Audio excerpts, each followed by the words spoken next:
হয় ছাত্র শিবিরকে বিভিন্নভাবে হেয় করা হয়।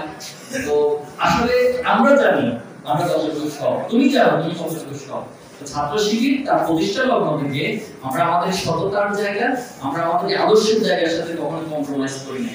যদি কম্প্রোমাইজ করতাম ছাত্র শিবির এত নির্যাতন, এত জুলুম, এত হত্যাকাণ্ড, এত শাহাদাতের পর আজকে এখানে আসতে পারতো না। কারণ আমরা আমাদের সততার জায়গায় স্থির থাকার কারণে এটা সম্ভব হয়েছে এবং শিক্ষার্থীরা বুঝতে পেরেছে আমাদের কথা এবং কাজের মধ্যে কতটুকু মিল আছে। আশা করি তোমরাও সেটা বুঝতে পেরেছো, বুঝতে পারছো। এজন্য আমরা তোমাদেরকে যে কালকে শিবির প্রশ্ন করেছে একজন তাই শিবির কি করতে না, আমরা কখনো কাউকে শিবির করতে বলি না। শিবির সম্পর্কে জানতে বলি, অন্তত এই অধিকারটা তো আছে আমার, তোমাকে এটা বলা তুমি শিবির সম্পর্কে জানো, তোমাকে শিবির করতে হবে না। শিবির সম্পর্কে জেনে শিবির যা চায়, শিবির কি চায়, তুমি একজন ভালো ছাত্র হও। তুমি কি ভালো ছাত্র হতে চাও না? তোমার বাবা মা কি ভালো ছাত্র হতে চায় না? শিবির তোমাকে বলে পৃথিবীকে, বাংলাদেশকে নেতৃত্ব দেওয়ার জন্য তুমি দক্ষ শিক্ষিত গড়ে তোলো। এটা তো তোমারই চাওয়া, এটা তো তোমার বাবা মায়ের চাওয়া, তোমার আত্মীয় স্বজনের চাওয়া, তোমার শিক্ষকদের চাওয়া। শিবির বলে তুমি নৈতিক হও, তুমি অনৈতিক হয়ে যেও না। তোমার প্রত্যেকটা জায়গায় প্রত্যেকটা কাজের মধ্যে মোরালিটির ছোঁয়া থাকবে। এই কাজটা তো তুমিও চাও, তোমার পরিবার চায়, প্রত্যেকটা শিক্ষার্থী সবাই সেটা চায়। মূলত ইসলামের ছাত্র শিবির তাই চায় যা একজন ব্যক্তির কাছে তার পরিবার, তার শিক্ষক, তার সমাজ, রাষ্ট্র এবং আলটিমেটলি মানবতার আছে। আমরা সেইভাবে তোমাদেরকে তৈরি করতে বলবো। আমাদের বিষয়ে অনেকভাবে বাধা দেওয়া হয়েছে, অতীত দিয়েছে, আমরা তাদের প্রতি আমাদের কোনো আক্রোশ নেই। যারা আমাদেরকে বাধা দেয় আমরা তাদের জন্য দোয়া করতে চাই, আল্লাহ তাদেরকে বোঝার তৌফিক দান করুন। গতকালকে নোয়াখালী একটা ঘটনা ঘটেছে, তোমরা মনে হয় জানো।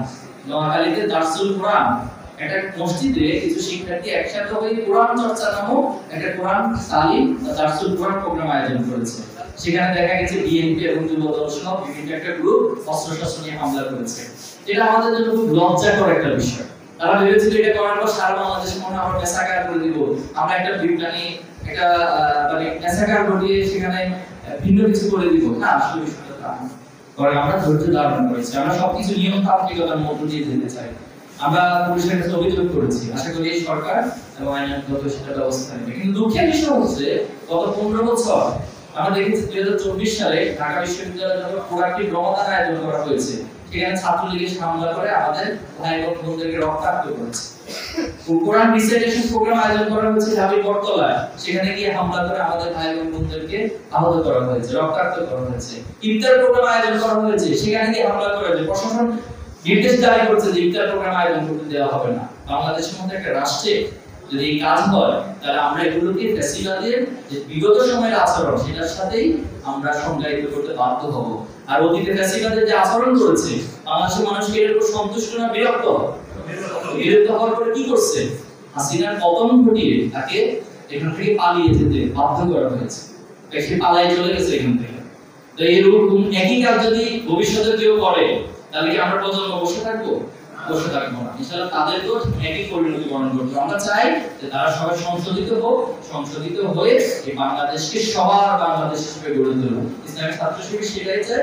আমরা আশা করবো আমার সাথে যারা আছো তোমরা বাংলাদেশের সম্ভাবনাকে উপলব্ধি করবে, তোমাদের নিজের প্রতিভা এবং সম্ভাবনাকে উপলব্ধি করবে, নিজেদেরকে তৈরি করবে, যার মধ্য দিয়ে আগামী দিনে আমরা একটি সমৃদ্ধ বাংলাদেশ গড়ে তুলবো, যে বাংলাদেশে কোনো বেইনসাফ থাকবে না, যে বাংলাদেশে ন্যায় থাকবে, কারো উপর কোনো কিছু চাপিয়ে দেওয়া হবে না, চাঁদাবাজি থাকবে না, দুর্নীতি থাকবে না।